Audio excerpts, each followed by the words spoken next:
Hello everyone, આજના વિડીયોમાં આપણે ખૂબ જ ટેસ્ટી અને હેલ્ધી રાગીના લોટના લાડુ કેવી રીતે બનાવવા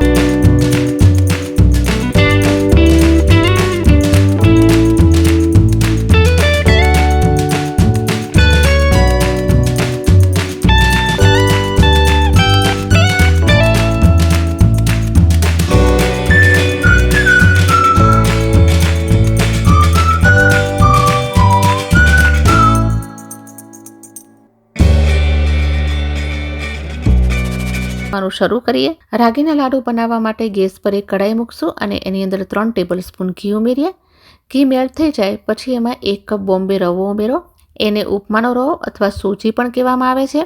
ફક્ત રાગીના લોટથી લાડુ બનાવશો તો ખાતી વખતે મોઢામાં ચોંટી શકે છે, આ કારણે એ બધાને ઓછા ગમે છે, પણ 1 કપ બોમ્બે રવો ઉમેરીને લાડુ બનાવશો તો એ બહુ સ્વાદિષ્ટ બનશે। જે બાળકોને રાગી પસંદ નથી તેઓ પણ આ લાડુ ખૂબ જ આનંદથી ખાશે। બોમ્બે રવાને એકદમ સ્લો ફ્લેમ પર કન્ટિન્યુઅસ ચલાવતા રહી અને એનો રંગ થોડો ચેન્જ થાય ત્યાં સુધી શેકવાનું છે।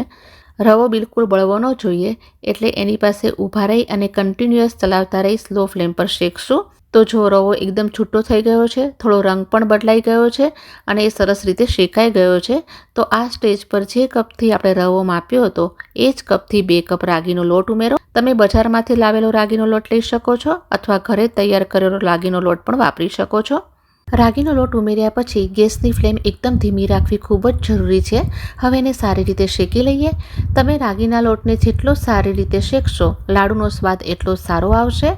લોટ બળે નહીં એનું ખાસ ધ્યાન રાખી અને એકદમ સ્લો ફ્લેમ પર એનો રંગ થોડો બદલાય ત્યાં સુધી શેકવાનું છે। રાગીનો લોટ સારી રીતે શેકાઈ ગયો છે કે નહીં કેવી રીતે ખબર પડે? થોડોક એનો કલર બદલાશે અને એકદમ સરસ સુગંધ આવવા લાગશે। સરસ સુગંધ આવે ત્યાં સુધી એને સ્લો ફ્લેમ પર શેકી લેવાનું। મને રાગીના લોટને સારી રીતે શેકવામાં લગભગ 15 મિનિટ લાગી। લોટ સારી રીતે શેકાઈ જાય પછી એમાં એડ કરશું 1/4 કપ ગ્રેટ કરેલું નાળિયેર।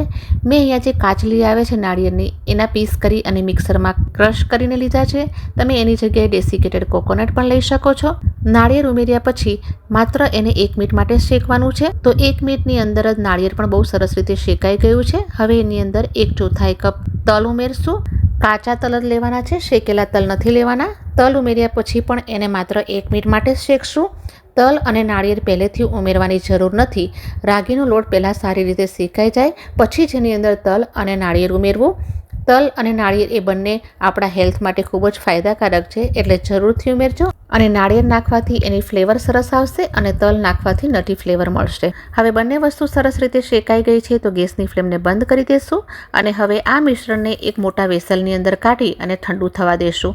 જો રાગીના લોટને આ જ ગરમ કઢાઈમાં રાખશો તો કઢાઈની ગરમીને કારણે લોટ બળી શકે છે, એટલે એને એક મોટા વેસલમાં કાઢી ચમચાની મદદથી થોડું સ્પ્રેડ કરી દેશું એટલે જલ્દીથી ઠંડુ થઈ જાય। તો જુઓ આપણું શેકેલું મિશ્રણ પૂરેપૂરું ઠંડુ થઈ ગયું છે। જે કપથી રવો અને રાગીનો લોટ માપ્યો હતો એ જ કપથી 2 કપ છીણેલો ગોળ ઉમેરશું। અહીં મેં 2 કપ રાગીનો લોટ અને 1 કપ બોમ્બે રવો લીધો છે, એટલે કુલ 3 કપ મિશ્રણ માટે 2 કપ ગોળ એકદમ પરફેક્ટ છે। તમને વધારે ગળ્યું પસંદ હોય તો તમે આમાં 2 થી 3 ટેબલસ્પૂન જેટલો ગોળ વધારે ઉમેરી શકો છો અને ઓછું ગળ પણ પસંદ હોય તો તમે 2 થી 3 ટેબલસ્પૂન જેટલો ગોળ ઓછો કરી શકો છો। પણ મેં જણાવેલા મેઝરમેન્ટથી લાડુ એકદમ મીડિયમ ગળ્યા અને ખૂબ જ સ્વાદિષ્ટ બનશે।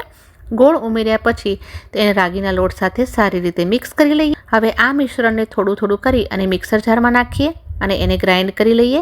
તો લગભગ 2 થી 3 વાર મેં મિક્સી જારમાંથી આ મિશ્રણને ગ્રાઇન્ડ કરી લીધું છે અને છેલ્લે એની અંદર 3 થી 4 એલચી ઉમેરીને પીસી લેવાનું। આ રીતે પીસવાથી ગોળ રાગીના લોટ સાથે સારી રીતે ભળી જશે અને ગોળનો કોઈ પણ ગાંગડો રહ્યો હશે એ પૂરેપૂરો પીસાઈ જશે। હવે અહીં આપણું બધું જ મિશ્રણ તૈયાર છે, તો એક નાના પેનની અંદર 1/4 કપ ઘી ઉમેરશું। ઘીને મેલ્ટ કરી લઈએ। ઘી મેલ્ટ થઈ જાય હું પહેલાં અહીં આગળ કાજુ ઉમેરી રહી છું। કાજુને થોડા ઘીમાં સોતે કરી લેશું એટલે થોડા ગોલ્ડન કલરના થઈ જાય। એના પછી તરત જ હું એની અંદર એડ કરીશ સૂકા નાળિયેરના પીસીસ। એને પણ આપણે અડધીથી 1 મિનિટ માટે સોતે કરી લેશું, એ પણ જલ્દીથી ફ્રાય થઈ જાય છે।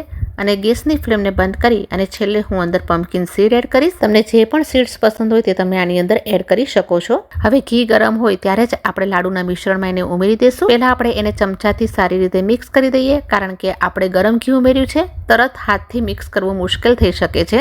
મિશ્રણને ચમચાથી સારી રીતે મિક્સ કર્યા પછી ચેક કરો કે એમાંથી લાડુ વાળી શકાય છે કે નહીં. જો મિશ્રણમાં લાડુ ન વળે તો તમે 2 થી 3 ટેબલસ્પૂન ઘી વધારે ગરમ કરીને ઉમેરી શકો છો. મારા માટે અહીંયા 1/4 કપ ઘી એકદમ પૂરતું રહ્યું છે. થોડું મિશ્રણ હાથમાં દબાવતા તો જો લાડુનો આકાર પકડી લે છે. મિશ્રણ આ રીતે બંધાય ત્યાં સુધી જરૂર મુજબ થોડું ઘી ઉમેરી શકો છો, પણ મેં જણાવેલા મેઝરમેન્ટને ફોલો કરશો તો ઘીનું પ્રમાણ એકદમ યોગ્ય રહેશે.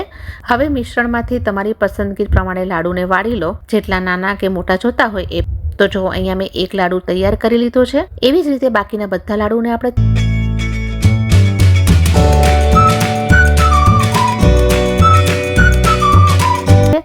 બાળકો સ્કૂલેથી ઘરે આવે ત્યારે દરરોજ તેમને એક લાડુ આપી શકો છો, અથવા તો એને ટિફિન બોક્સમાં પણ લાડુ આપી શકો છો. બાળકો ખૂબ જ આનંદથી ખાશે. તો તમે જોઈ શકો છો કે લાડુ ખૂબ જ સરસ અને સ્વાદિષ્ટ બન્યા છે. તમે પણ આ રેસીપી ટ્રાય કરજો અને પૂરેપૂરા ઠંડા થઈ જાય પછી એને એરટાઇટ ડબ્બામાં ભરીને રાખી મૂકો.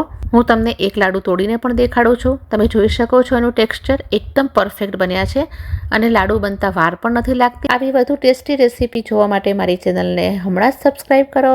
Thanks for watching.